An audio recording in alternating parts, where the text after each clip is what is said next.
ఈరోజు మన జీవితంలో కూడా ఇప్పుడు ఎవరు అమాలేకులు? అమాలేకులు శరీర కార్యాలు. ఈరోజు వాక్యం వింటున్న సోదరుడా, నువ్వు దేవుని దగ్గరికి వచ్చినప్పుడు అమాలేకులు నిర్మూలన చేయాలి. అమాలేకులు అంటే శరీర కార్యాలు, అబద్ధాలు, మోసాలు, దొంగతనం, వ్యభిచారం, త్రాగుడు, పాపం, దేవునికి హేయమైనవన్నీ నీలో నిర్మూలం అవ్వాలి.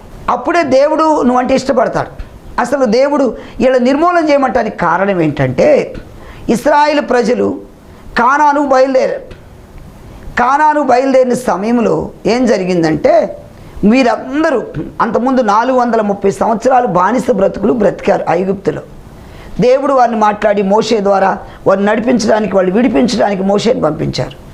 ఇప్పుడు వారు వస్తున్న సమయంలో ఇక్కడ జరిగిన సంఘటన ఏంటంటే, నిర్గమాకాండం 17 అధ్యాయం 15 వచ్చింది చదవండి. తర్వాత మోషే ఒక బలిపీఠం కట్టి దానికి యెహోవా నిస్సి అని పేరు పెట్టి